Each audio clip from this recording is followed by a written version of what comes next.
ございます。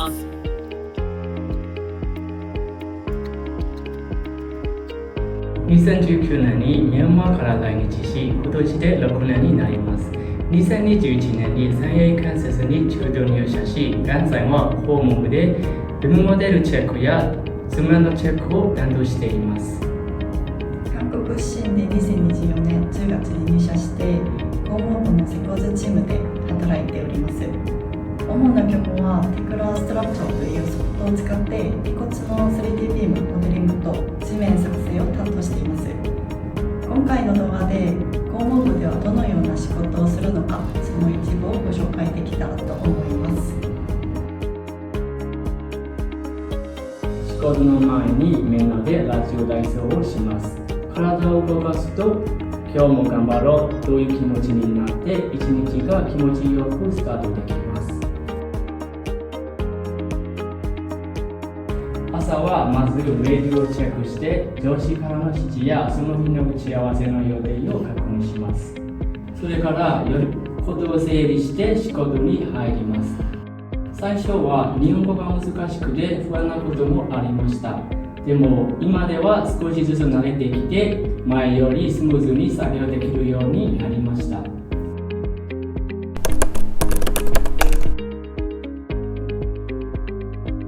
学生の頃から建築に興味があって、大学ではインテリアデザインを専攻しました。前の職場でもインテリアデザインの仕事に関わっていたのですが、世界的にも評価されている日本の建築文化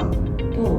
繊細な技術をもっと現地で学びたいという気持ちがだんだん強くなってきました。三栄建設は鉄骨の基礎からしっかり経験ができる環境が整っていて、ここなら自分も大きく成長できそうだなと思い入社を決めました。三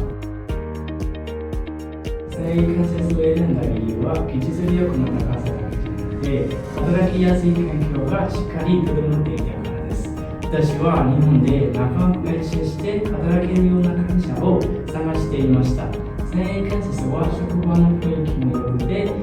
落ち着いて仕事に集中できる環境だったので、ここでなら成長できると思って入社を決めました。ビームモデルの作業についてちょっと話しすると、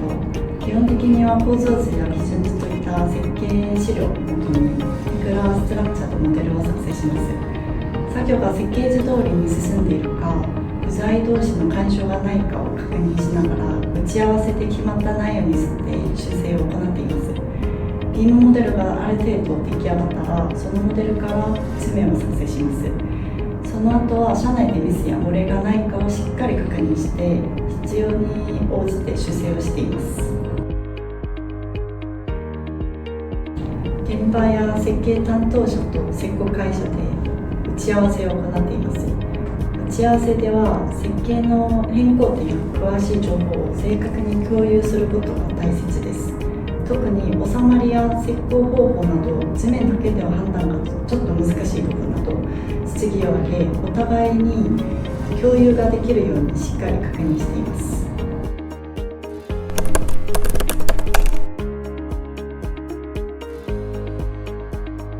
いいところは韓国の会社で働いた時は結果がすごく中心にされていて、実感的に結構プレッシャーがありました。自分では無意識的に急いで仕事をすることが多かったんです。でも日本では落ち着いて丁寧に確認作業することができて、今は安定したペースで余裕を持って働いています。大変なことといえば、やはり日本語での鉄骨に関する専門用語と技術的な知識が難しいです。わからない用語が出てきたときは先輩に質問して一つ一つ覚えるようにしています。ビームモデルチェックではテクラストラクチャーを使って構造図や指示書通りにモデルがちゃんと合っているか、ミスや抜けがないかを丁寧に確認するようにしています。特に他の人が安心して次の工程に進めるように自分のチェックが正確であることがとても大切なので、集中して作業しています。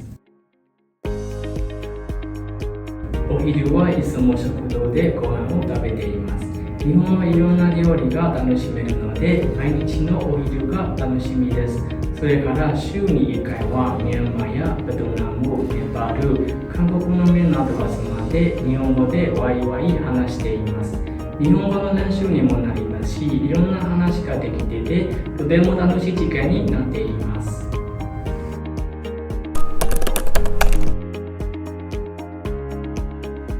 同じようなバックグラウンドを持つ仲間がいることで、とても安心感があります。もちろん文化や価値観の違いに驚くこともありますが、毎日が刺激的で一緒に成長していると強く感じています。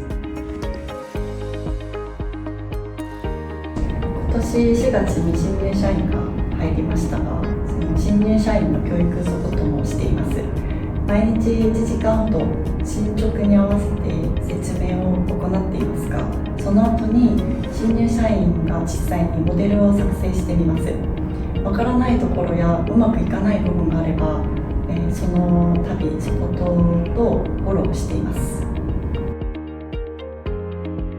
15時からは午前中の作業を引き続き行います。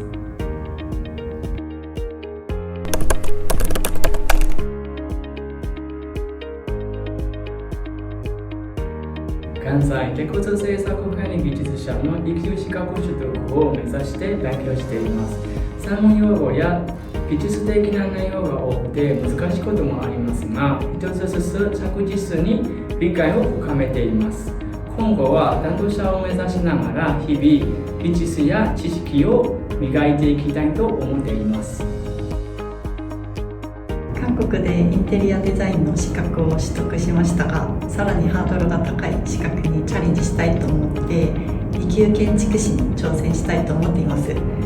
より深い知識を身につけて、もっと専門性が高い業務にも対応できるようになりたいです。退勤前にその日の業務内容をまとめてチェックをしています。担当している業務が締め切りに間に合うかどうかちょっと確認しながら、またやるべきことの漏れがないかも確認しています。